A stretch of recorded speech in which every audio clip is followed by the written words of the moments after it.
Hello everyone, welcome to Naira Study Hub. आप सब कैसे हैं? मैं नायरा स्वागत करती हूं आप सबका आपके अपने YouTube channel Naira Study Hub पर।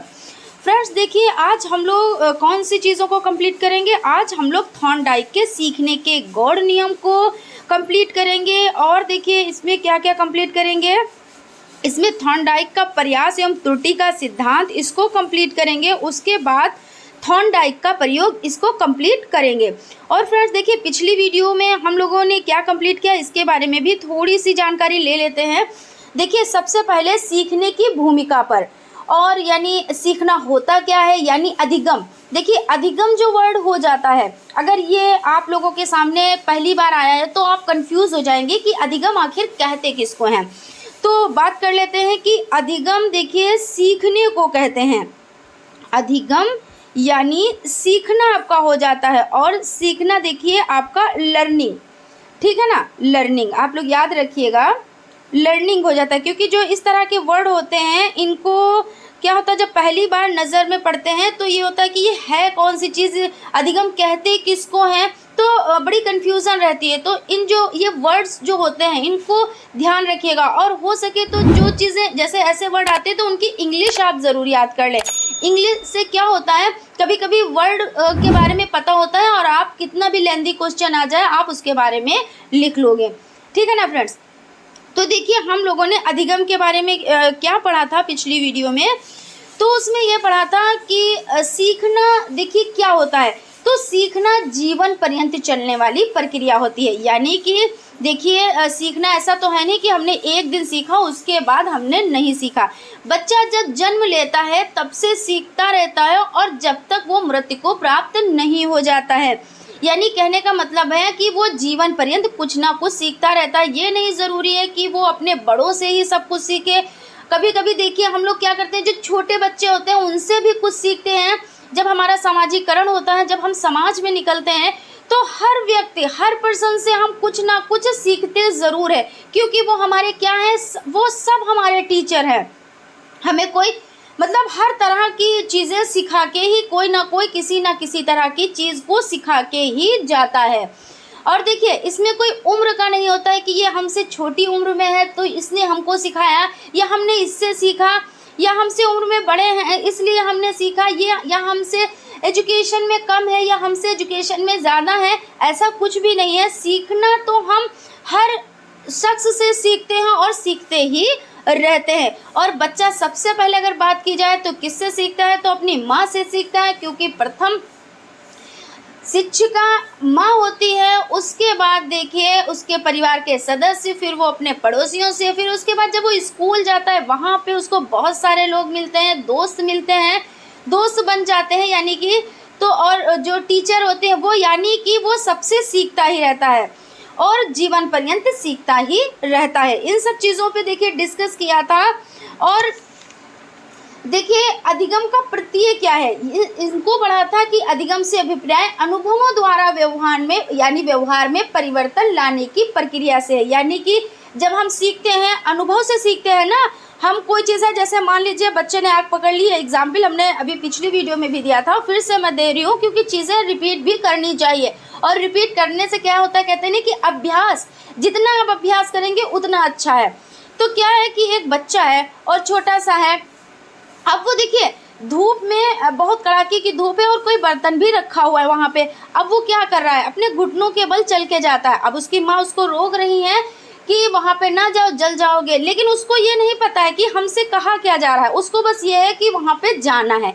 लेकिन जब वो गया उसके पैर जल गए, उसने जब बर्तन को टच किया तो उसके हाथ जल गए। अब उसकी समझ में आ गया कि वो अगर बर्तन को टच करेगा, ऐसे धूप है और तो वो जलते हैं, अगर टच करेगा तो वो भी जल जाएगा। अब उसने मन में एक चीज़ ठान ली, यानी वो उसने अपने अनुभव से सीख लिया कि अब हम उसको टच नहीं करेंगे, टच करेंगे तो जल जाएंगे। यही अनुभव के द्वारा सीखना हो जाता है, यानी व्यवहार में परिवर्तन लाना हो जाता है। इस पर हम लोगों ने डिस्कस किया था। और फ्रेंड्स देखिए क्या होता है कि जैसे अधिगम के सिद्धांतों को भी पढ़ा था। इसमें क्या पढ़ा था, तो थॉर्नडाइक के नियम, उन्होंने जो नियम दिए थे, तो कितने नियम दिए थे, तो सबसे पहले थॉर्नडाइक के जो मुख्य नियम हो जाते हैं, क्या हो जाते हैं, तो जो मुख्य नियम हो जाते हैं वो कितने हो जाते हैं, वेरी इंपॉर्टेंट है। आप लोग इसको याद रखिएगा और बहुत अच्छे से याद रखिएगा।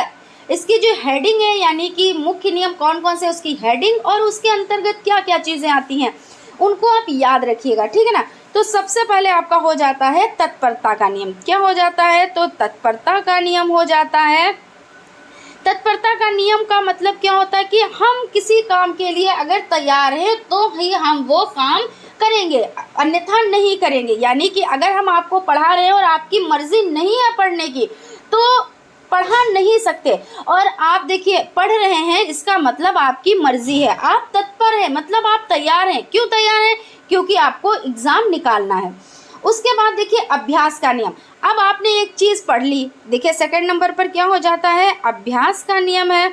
अब अभ्यास के नियम में ये हो जाता है कि जैसे मान लीजिए कोई चीज़ है और आपने उसको एक बार पढ़ लिया, तो क्या एक बार में वो चीज़ आ गई? जैसे मान लीजिए मैथ आप पढ़ रहे हैं और ज़्यादातर सभी लोगों को टफ लगती है मैथ, लेकिन ऐसा नहीं है। और कुछ लोगों को देखिए एक चीज़ भी है कि लड़कों को मैथ ज़्यादा आती है, लड़कियों को कम आती है, लेकिन ऐसा कुछ भी नहीं, ये एक अफवाह है, ये एक झूठ बात है। क्योंकि मैथ उसको आती है ना जेंडर और ना सेक्स, ठीक है ना। क्योंकि जेंडर से नहीं है कि लड़का और लड़की में भेद है और मैथ जो है भेद कर रहा है, ऐसा कुछ भी नहीं है। यहाँ पे ये चीज़ है कि जो प्रयास करेगा वो मैथ सीखेगा और जो प्रयास नहीं करेगा यानी जो प्रयास करने के बाद फिर से अभ्यास नहीं करेगा, मान लिए उसने वो तैयार तो हो गया, यानी देखिए तत्पर तो हो गया कि हम मैथ हमको सीखनी है क्योंकि हमारे डीएलएड में मैथ आती है और उससे पहले भी क्लासेस में मैथ पढ़ाई जाती है, ऐसा नहीं है कि नहीं पढ़ाई जाती है। तो जिसने ये सोच लिया कि हमको ये क्लियर करना है एग्ज़ाम, तो उसने मैथ सीख ली। जिसके मन में ये चीज़ है अरे पास हो या ना हो, उसने मैथ नहीं सीखी। एक दिन उसने क्लास अटेंड कर लिया, पढ़ लिया, भाई हमको मैथ आ गई, ऐसा नहीं है। जितना आप प्रयास करेंगे, जितना आप अभ्यास करेंगे, जितना अभ्यास करेंगे आपको मैथ तभी आएगी। अब बताइए अभ्यास पे मैथ हो गई या लड़के और लड़की पे मैथ हो गई? तो जब लड़की अभ्यास करेगी तो लड़की को मैथ आएगी और लड़का अभ्यास करेगा तो लड़के को। ये नहीं है कि वर्क ना करो और फल की इच्छा करो, तो ये चीज़ हो जाती है। तो अभ्यास का नियम ये हो जाता है, कहते नहीं करत करत अभ्यास ते जड़मति होत सुजान, तो ये चीज़ हो जाती है। इसमें देखिए उपयोग का नियम हो जाता है और अनुपयोग का नियम हो जाता है। इसमें दो नियम हो जाते हैं।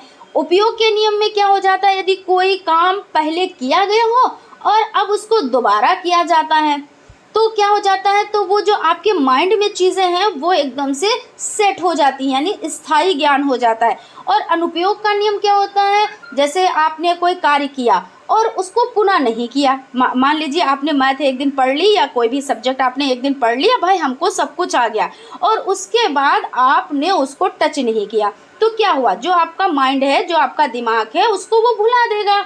और जब भुला देगा तो यही नियम आपका क्या हो जाता है? ये अनुपयोग का नियम हो जाता है। तो इस तरह से ये आपके दो नियम हो जाते हैं, तत्परता का नियम और अभ्यास का नियम। और जो आपका तीसरा नियम हो जाता है वो आपका प्रभाव का नियम हो जाता है। अब देखिए प्रभाव का नियम क्या होता है? प्रभाव का नियम ये होता है कि जैसे आपने कोई काम करना स्टार्ट किया और आपको पता है इसमें हमको बेनिफिट मिलेगा, तो आप उसको काम मतलब जो आप काम कर रहे हो, जो आपने काम शुरू किया है, तो उसमें आपको इंटरेस्ट आएगा, है ना।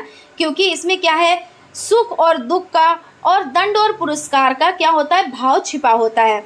मान लीजिए आपने पढ़ाई स्टार्ट की और आप यही तो सोच के आपने स्टडी स्टार्ट किया, आपने डीएलएड में एग्ज़ाम यानी डीएलएड में आपने एडमिशन इसीलिए तो लिया है कि हम एग्ज़ाम को निकालेंगे, उसके बाद हम टीचर बनेंगे, ठीक है ना। इसी तरीके से अगर कोई शॉप खोल लेता है तो वो किस लिए शॉप खोलता है? इसीलिए तो कि उसने जितने पैसे लगाए हैं उससे उसको बेनिफिट मिले, उससे और भी उसका फ्यूचर ब्राइट हो जाए। ये नहीं है कि उसको घाटा हो जाए। जैसे उसने मान लीजिए ग्रोसरी की शॉप खोल ली, तो क्या उसने इसलिए खोली लाखों रुपये लगाए कि उसको घाटा हो जाए? ऐसा तो नहीं है। इसलिए खोली कि उसको फ़ायदा हो यानी बेनिफिट हो। लेकिन जब नहीं होता है तो क्या होता है? तो वो निराश होता है। तो ये देखिए ये प्रभाव का नियम होता है, यानी कि अगर उसको पुरस्कार मिल रहा है या जैसे कि उसको बेनिफिट मिल रहा है तो उसको पुरस्कार मिला, है ना। और अगर उसको नहीं वो चीज़ मिल रही है तो वो तो दंड हो गया। और सुख और दुख देखिए, जब उसने दुकान खोली यानी शॉप खोली और उसको बेनिफिट हुआ तो उसको सुख मिला, और लॉस हो गया तो उसको दुख मिला। तो ये प्रभाव का नियम हो जाता है। इन सब चीज़ों पे डिस्कस किया था पिछली वीडियो में।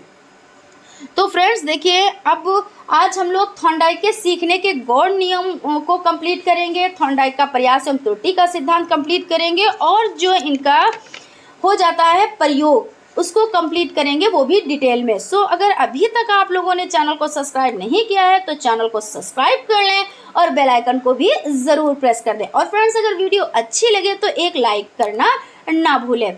तो चलते हैं, सबसे पहले देख लेते हैं जो फर्स्ट नियम है, यानी गौड़ नियम में फर्स्ट नियम है उसको देख लेते हैं। तो बहुप्रतिक्रिया का नियम हो जाता है।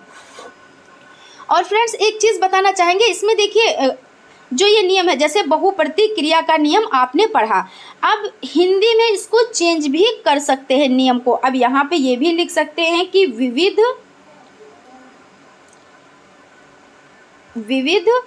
प्रतिचारों का नियम। अब आप कंफ्यूज हो कि हमने तो पढ़ा था बहुप्रतिक्रिया का नियम, अब ये विविध प्रतिचारों का नियम आ गया। अब देखिए आप कंफ्यूज हो, अब इसको एक्सप्लेन आप नहीं कर पा रहे हो। तो इसमें अगर आप इंग्लिश में इनको याद कर लेंगे तो कोई कंफ्यूजन नहीं होगी, क्योंकि चाहे आपका बहुप्रतिक्रिया का नियम आ जाए, चाहे आपका विविध प्रतिचारों का नियम आ जाए, लेकिन इंग्लिश तो उसकी एक ही रहेगी, लॉ ऑफ मल्टीपल रिस्पॉन्स। तो जब आप इंग्लिश में आपको पता होगा तो आपकी कंफ्यूजन दूर हो जाएगी। तो इसमें हम लोग देख लेते हैं। देखिए, कोई नया कार्य करने के लिए कई प्रकार की प्रतिक्रिया को अपनाया जाता है तथा उसमें से सही प्रतिक्रिया का पता लगाकर भविष्य में काम किया जाता है। यानी देखिए इसमें क्या कहा जा रहा है कि सबसे पहले देखिए, जब कोई नया काम किया जाता है तो उसमें क्या होता है, पहले दिन तो बड़ा ही अजीब लगता है कि नई जगह पे जाएं, नया वर्क कर रहे हैं, नए लोगों से मिल रहे हैं, तो अपने आप को वहाँ पे पहले दिन तो नहीं ढाल पाते हैं, थोड़ा सा देखिए हिचकिचाहट लगती है। आप लोगों के साथ भी यही होता होगा कि पहले दिन हिचकिचाहट लगती है, उसके बाद जब जाने लगते हैं, रोज़ उन लोगों से मिलने लगते हैं, तो क्या होता है, तो हम उसमें एडजस्ट हो जाते हैं। तो क्या है, सीखने के विभिन्न प्रयोगों से ये स्पष्ट हो जाता है कि जो नए कार्य होते हैं उनको जो सीखते समय जीवन के क्या है, विभिन्न यानी बहुत प्रकारों की प्रक्रियाएं करता है, और ये क्रियाएं उस समय तक की जाती हैं जब तक कि संतोषजनक लक्ष्य प्राप्त नहीं हो जाता है। यानी कि इसमें क्या होता है, विविध प्रतिचारों का नियम, लॉ ऑफ मल्टीपल रिस्पॉन्स। इसमें जब तक कोई रिस्पॉन्स नहीं मिल जाता है तब तक क्या होता है, तब तक संतोषजनक जैसे लक्ष्य नहीं प्राप्त हो गया तब तक क्या संतुष्टि मिलती है, नहीं मिलती है। आप भी कोई काम करना स्टार्ट करें और उसमें मान लीजिए आपको लॉस हो जाए तो क्या आपका उसमें मन लगेगा, नहीं लगेगा। और आपको उसमें बेनिफिट मिल रहा है तो आपका उसमें मन लगेगा। उसके बाद आपका हो जाता है मनोवृत्ति का नियम। तो मनोवृत्ति के नियम में देखिए आपका हो जाता है, किसी कार्य को जिस मनोवृत्ति यानी मन मेहनत से करेंगे हमें वैसी ही सफलता प्राप्त होगी। अब वही चीज़ अगर आप पढ़ रहे हो और मैं आपको पढ़ा रही हूँ, आप मन नहीं लगा रहे हो तो क्या आप पढ़ सकते हो, या आप किसी को कोई वर्क सिखा रहे हो, आप कितना भी उसको सिखा दे, मान लीजिए कोई भी आप प्रशिक्षण उसको दे दें या शिक्षण दे दे, लेकिन जब तक उसका मन नहीं होगा तब तक आप उसको नहीं सिखा सकते। क्योंकि ये दोनों की क्रिया, जैसे मैं आपको पढ़ा रही हूँ और मेरा मन ना करे तो मैं क्या कायदे से पढ़ा पाऊंगी, नहीं। और आपका अगर मन ना करे तो क्या आप कायदे से पढ़ पाओगे, नहीं पढ़ पाओगे। तो ये चीज़ यहाँ पे हो जाती है मनोवृत्ति का नियम, यानी मन और मेहनत से जब कोई काम किया जाएगा तो वैसी ही सफलता मिलेगी। अगर आप बहुत ज़्यादा अच्छी मेहनत से काम कर रहे हैं कि हमको सफल होना ही होना है तो आप उसमें सफलता प्राप्त कर लेंगे। और आप कहेंगे अरे ऐसे ही है, पढ़ लेंगे, ऐसे जब एग्ज़ाम आने वाले होंगे तब पढ़ लेंगे, जब एग्ज़ाम आए अरे अब क्या पढ़ें, अब तो एग्ज़ाम जैसे होंगे तुक्के लगाएंगे, इस तरीके से हो जाता है। तो यहाँ पे ये चीज़ बताई गई है। उसके बाद आपका हो जाता है आंशिक क्रिया का नियम। तो इसमें देखिए, किसी कार्य को छोटे छोटे भागों में बांट कर किया जाता है तो उस कार्य में सफलता प्राप्त होती है। और सुगम व सरल भी वो हो जाता है। यानी देखिए अंश से पूर्ण की ओर, तो यहाँ पे समझ लेते हैं कि जैसे मान लीजिए आपका चैप्टर बहुत लॉन्ग है, तो अगर हम उसको एक ही दिन में पढ़ा दें तो क्या आप लोगों के समझ में आएगा? नहीं आएगा, क्योंकि आप बोर हो जाएंगे, आप थक जाएंगे। और जो चीज़ें बताई गई स्टार्टिंग में, क्योंकि स्टार्टिंग में तो आपको थका नहीं आया, आप नहीं थके, लेकिन जब बहुत ज़्यादा लॉन्ग हो गया, क्योंकि लॉन्ग चैप्टर है, तो आपने हिम्मत छोड़ दी कि भाई अब नहीं होगा हमसे, अब तो कुछ समझ में नहीं आ रहा है, जो पिछला पढ़ चुके हैं वो भी भूले जा रहे हैं, और जो ये पढ़ रहे हैं ये तो बिल्कुल समझ में आ ही नहीं रहा है। तो इस तरीके से हो जाता है।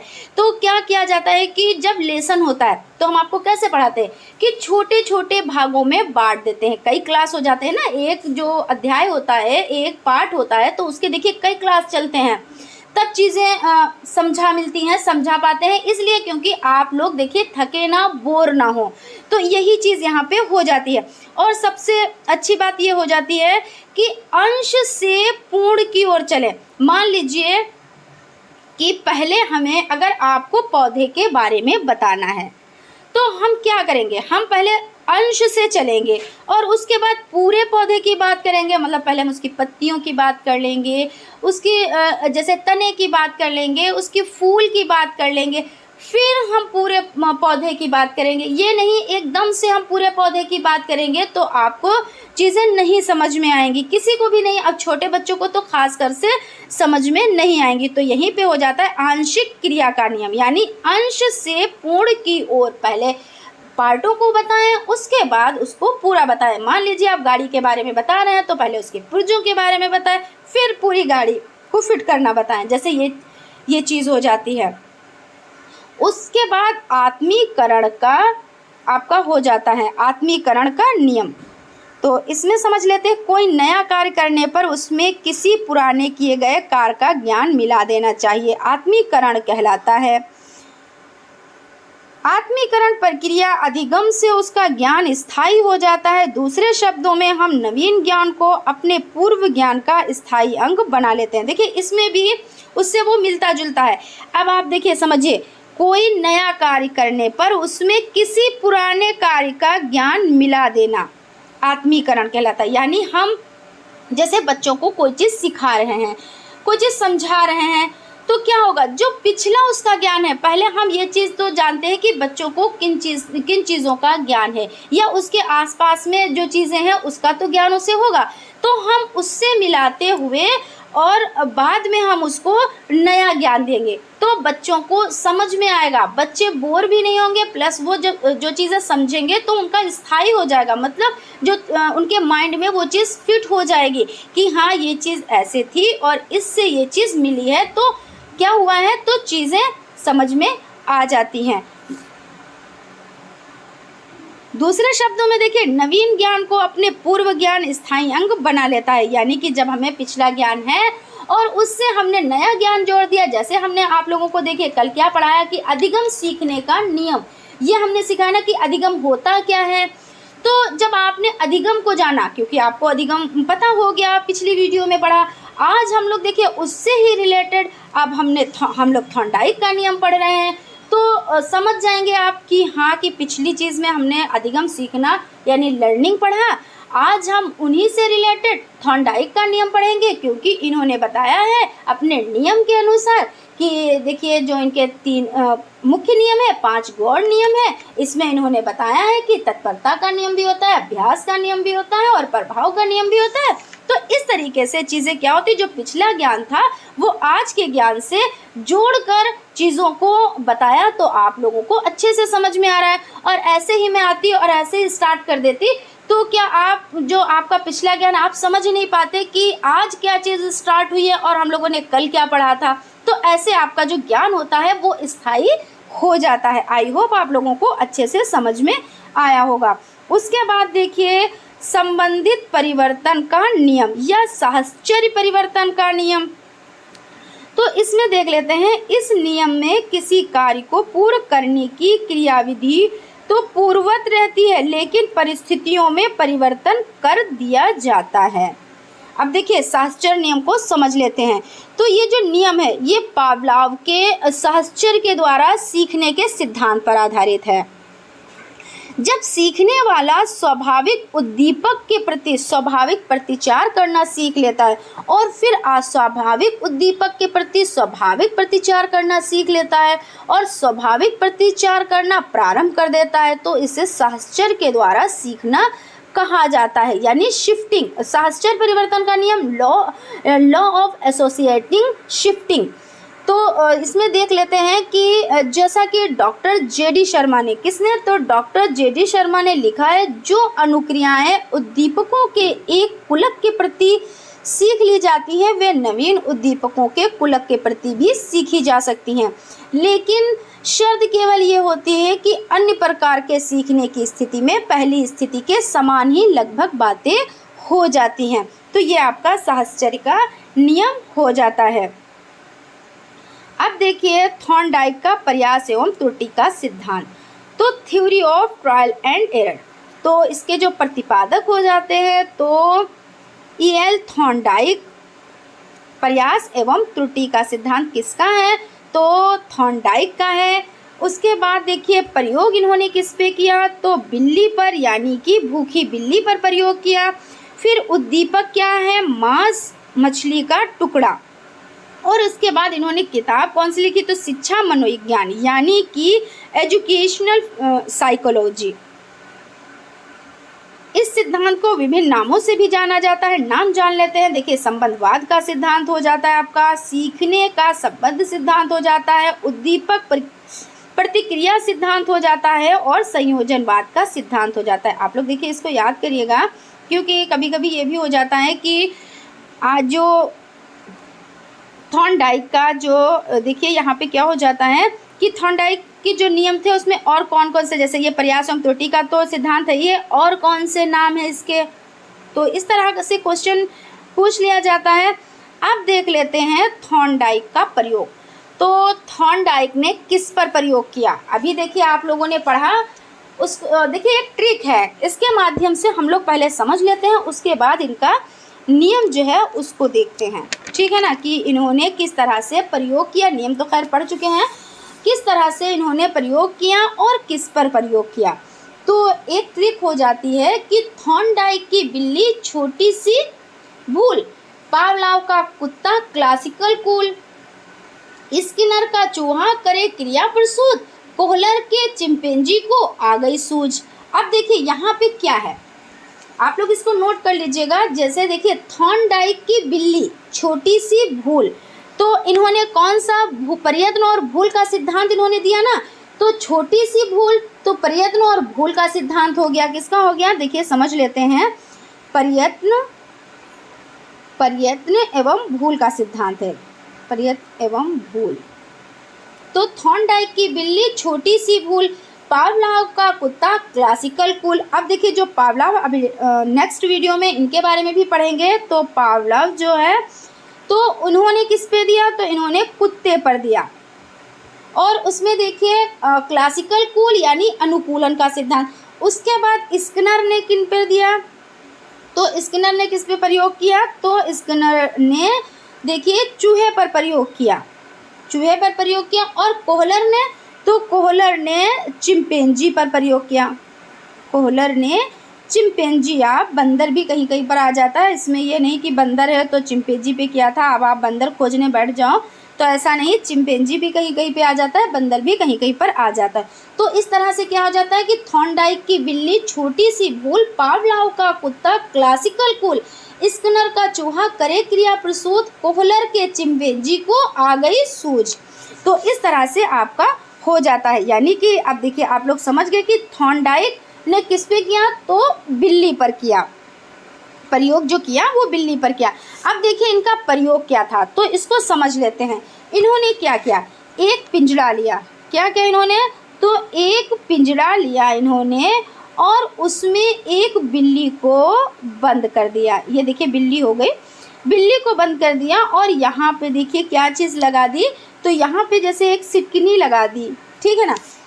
और उसके बाद देखिए लेबर, और यहाँ पे देखिए यहाँ पे सिटकिनी, यहाँ पे लेबर लगा है और ये चीज़ अभी इसको पता नहीं है। तो इन्होंने क्या किया, इस बिल्ली को इस पिंजरे में बंद कर दिया और यहाँ पे एक प्लेट रख दी। इसमें क्या किया, मांस का टुकड़ा रख दिया, मांस का टुकड़ा रख दिया। अब इसने क्या किया, अब जब बिल्ली को इसकी क्या आई, इसकी सुगंध आई, बिल्ली को मांस की सुगंध आई, तो अब बिल्ली क्या कर रही है, अब ये सोच रही है हमको ये मांस का टुकड़ा किसी तरह से मिल जाए। अब देखिए, अब इसको एक चीज़ है कि इसको कुछ, इसका लक्ष्य है, इसको प्राप्त करना है, यानी कि इसको मांस का टुकड़ा प्राप्त करना। और इसको पता भी चल गया, इसकी खुशबू से, सुगंध से इसको पता चल गया कि यहाँ पे मांस का टुकड़ा। अब इसने क्या किया, अब जो यहाँ पे देखिए लेबल लगा हुआ है, अभी इसको नहीं, अब ये यहाँ पे क्या कर रही है, पिंजड़े में उछल कूद कर रही है, चारों तरफ ये घूम रही है, ये बहुत ज़्यादा प्रयत्न कर रही है, लेकिन ये अभी सफलता नहीं प्राप्त कर पा रही है। फिर जब इसने बहुत ज़्यादा प्रयास किया तो कहीं ऐसा हुआ कि इसका जो पैर था तो इस पे यानी लेबर पे यहाँ पे पड़ गया। अब इसको नहीं पता था कि यहाँ पे पैर पड़ने से और ये पिंजरा खुल जाएगा, तो जब इसने बहुत ज़्यादा प्रयत्न किया तो ये गया पिंजरा खुल, और जब खुल गया तो इसको मांस हो गया प्राप्त। अब देखिए यहाँ पे क्या हुआ, इससे प्रयत्न और भूल का सिद्धांत यहाँ पे लागू होता है। फिर क्या हुआ, फिर इन्होंने दूसरे दिन फिर इन्होंने बिल्ली को बंद कर दिया, फिर यहाँ पे देखिए मांस का टुकड़ा प्लेट में रख दिया। अब जब इसने प्रयास किया तो थोड़ा कम टाइम लगा, लेकिन इसको प्रयास करना पड़ा, उतना नहीं लगा जितना फर्स्ट डे लगा था, लेकिन करना पड़ा। फिर उसके बाद इन्होंने क्या किया, फिर थर्ड डे भी इन्होंने यही प्रक्रिया की, प्लेट रख दी, बिल्ली को बंद कर दिया, और देखिए फिर इसका पैर लेबर पे पड़ा और फिर से ये मांस को इसने प्राप्त कर लिया। अब ऐसे करते करते एक दिन ऐसा आया कि इसको पता हो गया, एक दिन ऐसा कैसा आया कि ऐसा आ गया कि जब इसको पिंजड़े में बंद किया गया, इस बिल्ली को पिंजड़े में बंद किया गया और यहाँ पे प्लेट में मांस रखा गया, तो इसको पता हो गया कि इस पे पैर रखने से इसको मांस का टुकड़ा प्राप्त हो जाएगा। इसने आराम से इस पे पैर रखा, खोल लिया और यहाँ पे टुकड़ा प्राप्त कर लिया। तो क्या हुआ, इसने प्रयत्न और भूल के सिद्धांत से इस चीज़ को सीखा कि मैं जब प्रयत्न करूँगा, मैं जब प्रयास करूँगा तो मुझे चीज़ जो मुझे चाहिए वो मुझे प्राप्त हो जाएगी। तो यही इनका प्रयत्न और भूल का सिद्धांत हो जाता है। किसका सिद्धांत हो जाता है, तो थॉर्नडाइक का सिद्धांत हो जाता है। अब देखिए इसमें सीखने की बात इसमें जो हो जाती है, जब कोई व्यक्ति होगा, कोई कार्य सीखता है तो उसके सामने एक विशेष स्थिति या उद्दीपक यानी कि स्टिमुलस होता है। उद्दीपक मतलब उसका एक लक्ष्य होता है कि हमें ये चीज़ प्राप्त करनी है, जो उसे विशेष प्रकार की प्रतिक्रिया करने के लिए प्रेरित करती है। यानी देखिए बिल्ली ने क्या किया, मांस का टुकड़ा उसको प्राप्त करना था तो उसने बहुत उछल कूद मचाई, क्योंकि उसका एम था, उद्देश्य था इस मांस के टुकड़े को प्राप्त करना। और लास्ट में क्या हुआ, जब वो प्रयत्न करता गया, लास्ट में उसको बड़ी आसानी से मांस का टुकड़ा प्राप्त हो गया। तो इसे ही क्या कहते हैं, इसे ही देखिए उद्दीपक प्रतिक्रिया संबंध यानी एसआर बॉन्ड कहते हैं। अब देखिए थॉर्नडाइक के सिद्धांत का शैक्षिक महत्व, इनका देखिए शैक्षिक महत्व इसमें क्या है कि शैक्षिक महत्व, जैसे कि ये जो नियम है, तो जब आपने सीखा तो आपके लिए कैसे इम्पोर्टेंट है, आपके लिए ये कैसे कामगर है, ये भी चीज़ समझ लेते हैं। तो बिल्ली के समान बालक का चलना, चम्मच से खाना, जूते पहनना आदि हो जाता है। यानी देखिए क्या होता है, पहले तो चम्मच से क्या जो बच्चों को खाना खिलाओ तो क्या वो खा पाते हैं या अपने आप से खाना खा पाते हैं, लेकिन वो जो प्रयत्न करते हैं तो वो उनकी आदत पड़ जाती है। और जूते पहनना, वो क्या जूते पहन लेते हैं, ऐसा तो नहीं है, बच्चों को पहनाना पड़ता है। उसके बाद में बच्चे धीरे धीरे देखते हैं, धीरे धीरे जानते हैं, उसको सीख लेते हैं। अब देखिए सफलता के प्रति इसमें जो आपका हो जाता है, सफलता के प्रति, तो जब आपको सफलता लेनी है, मान लीजिए आपको किसी चीज़ में सफलता लेनी है, तो आप उसमें क्या करेंगे, आप बहुत ज़्यादा प्रैक्टिस करेंगे, बहुत ज़्यादा अभ्यास करेंगे। उसमें गलतियां भी होंगी, ऐसा नहीं है कि गलतियां नहीं होंगी। गलतियां क्या है, एक सीखने का एक हिस्सा है। ऐसा नहीं कि हमसे गलती हो गई है तो हम बुरे हैं, नहीं, हम सीख रहे हैं। और जब हम सीखें, जब कोई सीखेगा तभी तो उससे गलती होगी। जैसे कहते नहीं है कि जो किचन में रहेगा उसी से बर्तन टूटेंगे, जो कभी किचन जाता ही नहीं तो उससे बर्तन क्या टूटेंगे। तो यहाँ पे यही चीज़ हो जाती है कि जब हम सीख रहे हैं तो हमसे गलतियाँ होंगी, लेकिन हम उससे बहुत कुछ सीखेंगे और हमको सफलता के लिए उसमें आशा भी रहेगी। उसके बाद देखिए अनुभवों से लाभ उठाने की क्षमता का विकास। अब देखिए अनुभव, अब ये बिल्ली ने क्या किया था, वो अनुभव ले रही थी, वो उछल कूद पिंजरे में मचा रही थी, तो वो अनुभव ले रही थी कि मैं जब पहले दिन तो उसको बहुत टाइम लगा, दूसरे दिन उससे कम टाइम लगा, तीसरे दिन उससे भी कम टाइम लगा, फिर एक टाइम आया जिससे उसने अनुभव से सीख लिया कि हम लेबर पे पैर रखेंगे और ये लेबर खुलेगा और हमें मांस प्राप्त होगा। यानी कि क्या हुआ है कि देखिए अनुभव से लाभ उठाने की क्षमता, यानी उसने लाभ उठाया। उसके बाद है गणित, विज्ञान, समाजशास्त्र आदि विषयों के लिए उपयोगी। अब ये आपके लिए सबसे ज़्यादा तो गणित में उपयोगी हो जाता है, क्योंकि गणित में क्या होता है, प्रैक्टिस मांगता है। जब आप जितनी प्रैक्टिस करेंगे आपकी मैथ उतनी ही मजबूत होगी। आपने एक क्वेश्चन को लगाया, पहले दिन आपकी समझ में नहीं आया, आपके माइंड से गुजर गया, दूसरे दिन आपने उसको लगाया, थोड़ा सा समझ में आया, तीसरे दिन आपने वही सवाल को लगाया और ज़्यादा समझ में आया। एक दिन ऐसा हुआ आपने क्वेश्चन देखा और उसको फटाफट से कर दिया, या उससे रिलेटेड पूरे लेसन में कोई भी क्वेश्चन हो आपने उसके नियम याद किए, रूल याद किए, सूत्र याद किए और यानी सीखा, आपने सीखा, उसको करने के लिए सीखा। तो क्या हुआ, एक दिन ऐसा आया आपने क्वेश्चन देखा और फटाक से आपने कर दिया, जिसमें आपको 10 मिनट लग रहे थे उसमें आपको 1 मिनट लगा। तो यही चीज़ हो गई कि इसमें गणित में सबसे ज़्यादा बेनिफिट है, विज्ञान में भी है और समाजशास्त्र आदि विषयों के लिए भी ये उपयोगी हो जाता है। उसके बाद क्या है, कार्य की स्पष्ट धारणा। फिर उसके बाद हो जाता है धैर्य व परिश्रम के गुणों का विकास होता है। अब इसमें अगर ये बिल्ली धैर्य ना रखती तो क्या ये थोड़ा उछल कूद मचाते और बाद में कहते अरे नहीं मिलना है हमें, कोई बात नहीं, भूखे रह लेंगे, काम नहीं करेंगे। यानी काम करने का मतलब उछल कूद नहीं मचाएंगे। यहाँ पे तो इसीलिए तो पिंजरे में बन गया कि ये वर्क करें, कार्य करें, अपने अनुभव द्वारा सीखे। तो ये हुआ कि एक दिन कार्य किया, अरे अब ये नहीं मिलेगा, अब इसको हटाओ। लेकिन इसने क्या किया, धैर्य रखा, यानी कि धीरज रखा और परिश्रम करती रही। जब परिश्रम किया तो उसको सफलता प्राप्त हुई। तो इसमें क्या हुआ है कि धैर्य और परिश्रम के गुणों का विकास होता है सभी वर्गों के लिए। यानी देखिए ये ना समझे इसमें कि कुछ वर्गों के लिए ये ज़रूरी है, इसमें देखिए बड़े एवं बच्चों के लिए, मंद बुद्धि जो बच्चे हैं उनके लिए भी, प्रतिभाशाली वर्ग के बच्चों के लिए, यानी सभी लोगों के लिए, यानी जो प्रतिभाशाली बच्चे हैं या बड़े हैं, क्योंकि जब बच्चे हैं तो वो बड़े भी होंगे, तो ये सिद्धांत सभी के लिए उपयोगी है। अब इसमें देखिए जैसा कि डॉक्टर मंगल ने लिखा है कि थॉर्नडाइक ने अपने सिद्धांत द्वारा सीखने के उद्देश्यपूर्ण एवं लक्ष्य निर्धारित बनाने तथा अभिप्रेरणा को सीखने की प्रक्रिया का अमूल्य अंग बनाने का प्रयत्न किया है। यानी कि क्या है कि इसमें देखिए जो थॉर्नडाइक हैं इन्होंने प्रयत्न द्वारा, प्रयास द्वारा, इसमें क्या होगा, इसमें त्रुटि भी होगी, भूल से, तो इसमें बच्चा सीखेगा।